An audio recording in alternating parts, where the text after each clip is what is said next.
Welcome back, Bike Club listeners. My name is Antonino, and I'm the founder and CEO of Atsap LLC and today's host of the Bike Club podcast. On today's episode, I want to talk to everyone about some of the hardships we see with the startup companies we work with, specifically around getting apps onto the App Store, and then additionally, some of the hardships that we kind of see coming down the line with some of the new technologies around artificial intelligence. I know artificial intelligence is a really hot topic right now, and that's great. It's, from a technical standpoint, it's a really awesome feat of human advancement and technological advancement. However, we do have some concerns around them, and we want to kind of share those with our listeners because I think a lot of startup companies are going to start spinning up around different artificial intelligence, and we want to kind of make our listeners aware of some of the things that we believe, in our opinion, and kind of what we've seen happening in the world today that might affect that. So with that, we'll get right into it. So to highlight one of the first kind of hardships that we see a lot of our startup company clients run into is battling Apple. And believe me, I'm a huge Apple fan. I have all Mac products. I have iPhones. I have iPads that I use on a regular basis for work and for leisure. However, I do have sometimes an issue with Apple because it's a lot of an uphill battle working with them and trying to get people's apps onto the store. And the best way to explain that is that what people don't realize about Apple is that their store is private, very much like Google's Google Play Store as well. They're private stores, meaning that Apple and Google have the full right to essentially accept or decline apps. And, as a business owner, I can understand that. However, the issue I have with it is that the Apple App Store and the Google Play Store is really the only way that people can get apps onto those devices. So the best way I can explain the issue that we see is with, kind of an example. We had a client, a startup company, come to us, and they had a idea for a mobile game. And one of the issues that was kind of highlighted around this mobile game when we were submitting was that it came off as being too similar to other apps. And if you actually look through Apple's terms of service, you'll see that this is in their terms of service when applying to put an app onto the store. And so I can understand from the legal side of things as to why they might reject an app that comes off as being, too similar to other apps. They don't want to have an app store that's saturated with the same type of app.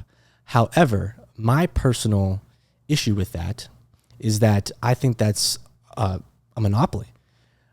The best example I can give as a counter argument to this is, imagine if I wanted to open up a coffee shop and the government stepped in and told me that, hey, we're not going to let you open up or launch this coffee shop because there's too many other coffee shops in the United States.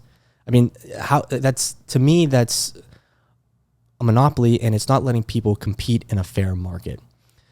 And so one might say, well, that makes sense, but you don't have to put the app on the App Store. The issue with that is that there's no other way currently to have an app put on the App Store without going through, there's no other way currently to have an app be put onto a Apple device or an Apple mobile device without going through the Apple App Store. So if they have the full power to reject what apps are on the store, for whatever reason it may be, they have a lot of control and a lot of power over what apps can be displayed on iPhones or Apple mobile devices. And so you can imagine that's an issue. Whereas imagine, for example, you were making a website and you're going to sell an online product. And for whatever reason, GoDaddy, which is a hosting service, decided to say, hey, you know what? We don't want to host your e-commerce site. That might be frustrating, but there's about hundreds of other different hosting companies that will host your e-commerce site on the World Wide Web. The issue is that if you're trying to reach Apple product users or iPhone users, there's only one way to get your app onto the store. And so for Apple to have that much power is extremely restrictive, and in my opinion, doesn't allow for a fair market. And I think that that's something that needs to change. And it's a really big frustration that I face at my job and helping our clients. Obviously, there's arguments on both sides, but I do believe that if Apple is one of the most popular mobile devices in the United States, and so if we start letting them control what apps or softwares can be on those mobile devices, you're giving them way too much control, and you're not allowing for businesses to compete. My other issue around this is that Apple, while they're very, very concerned about their privacy, of users' privacy, which I agree with, I think they actually do, and I applaud them. They do an amazing job on protecting users' privacy. The regulations and kind of the terms that they have in place for the app stores around privacy and privacy laws that apps that are submitted must adhere to, while they're a good thing, I think where they kind of don't take into consideration is the smaller businesses or the startup companies who don't necessarily have the funds or the resources to do those types of regulations. And I also think that that's not just an Apple thing. I think that's kind of the U.S. government as a whole around, kind of the laws and regulations they put on. For example, the GDPR laws, in the United States where around users' privacy and their right to their data, and things like COPPA laws that protect, minors on the internet and on mobile devices. These are all great things. I don't want to give the opinion that they're not good things. My issue is that I don't think that there's a serious discussion around how smaller businesses who don't have the funds and the resources to implement processes within their software to adhere to these regulations and how that affects them. It can be very hard for these smaller businesses and these startups to compete with the larger corporations because they don't have the money or the funds to adhere to these regulations. And so now you're kind of limiting the pool, in my opinion, of startup companies or software companies that can compete in a fair market. So again, I'm not saying that these regulations are a bad thing. I'm just saying that we should have a serious discussion around how these affect smaller businesses and their smaller businesses' ability to kind of adhere to those regulations. Hey guys, sorry for this ad, but this is the ad to end all ads because we are now on Patreon. Click the link in the description below to join and become a part of our community. More information will be announced this month. We are very excited on what's to come for our patrons. Now, back to the podcast. So that's another thing that I would like to share to our listeners and maybe our future clients that might come to us so they have an understanding of like, hey, there are things and roadblocks that are unforeseen. And so we want to kind of highlight some of the roadblocks that we've seen with our past experiences for other startup companies and how that might kind of help them move forward. But, with all that being said, again, this is not to discourage anyone from creating a tech startup or a software startup or to discourage anyone from submitting their apps to the Apple App Store. I want to be very clear that a lot of the regulations or the terms of services that Apple lays out are beneficial to developers and the end users. There are things that Apple does that ensures the safety of the users and the privacy of the users, which I applaud them for. Again, my only concern is that I don't think that some of the regulations, not only by Apple, but by the U.S. government, are fair to the smaller businesses. I think a lot of these regulations and these rules that are being put into place are put into place by lawmakers who are considering the larger corporations who have the money and resources to do these types of implementations to follow these different regulations, whereas small businesses don't have that same luxury. And so that kind of brings me up to my second big topic for today, and that's the talk around artificial intelligence.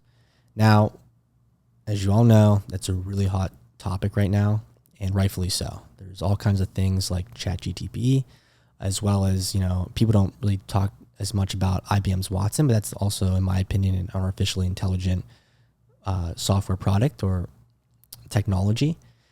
And I do see a lot of really, really cool things coming out of this this AI technology. And it's honestly inspiring, and it's actually some of the stuff we've seen is kind of crazy. However, I just want to highlight some things that we at Atsap have seen that kind of concern me a little bit.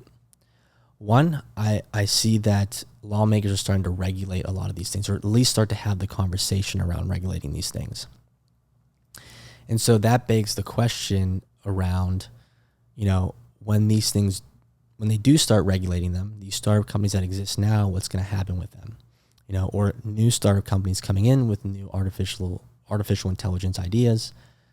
How are these regulations that are inevitably going to come up, how are they going to affect these businesses? My other big concern is that a lot of these startup companies that we see kind of popping up, they're all using other frameworks as their back end. Like ChatGTP has other spin-off softwares, apps, whatever you want to call them, kind of focused around the ChatGTP framework. And so my biggest question is, which I don't think is really outlined in laws or regulations, is who really owns this software? So, the example that I've been giving to some of our prospective clients is, let's say that this startup company comes about and their whole objective is to write blogs for tech startup companies. And this artificially intelligent bot is writing these blogs and posting them on the internet, on their website. Who really owns that? Is it the company that enlisted the AI bot to write those blogs? Or is it the company who created the AI bot? Or is it the framework of that AI that owns the rights to that blog or article? And so that's my biggest question, is I don't think there's a lot of transparency around those things. Likewise, I'm very concerned around or about the sort of integrity behind these AI bots or these artificially intelligent systems. I think a lot of people are typing in questions to ChatGTP or to these other software systems, and just the answers that are given back, they're taking that at face value and not considering that this actually might be the wrong answer, or or who's fact checking this. And I think that's a slippery slope. And so this is not to discourage people from creating new companies or software products that involve or are built around artificial intelligence.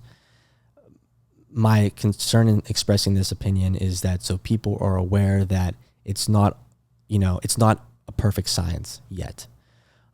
We don't know where the future is going to go. So, I don't want to discourage innovation, and I think people should go for it. But again, my idea about bringing these topics up is to kind of express the current situations that we see and how they affect our current startup companies, clients that we work with, and then future clients that might come in the door. So, like always, if you have any questions, comments, or concerns, feel free to leave comments in the comment section below, or to reach out to us. We're always happy to answer questions. And also, please let us know some other topics you would like us to talk about. And, we have a plethora of experience and information that we've learned over the past couple of years working with startup companies in the tech industry and the software industry. So startups, entrepreneurs that are interested in software development and the software industry, please share your concerns, leave some comments, and tell us what you would like to hear. What knowledge could we share with you that would help you become a better entrepreneur in the software industry and help make your experience taking that leap into an entrepreneur in the software industry as easy as possible? We're here to help. And like always, thanks for listening, and let's build together.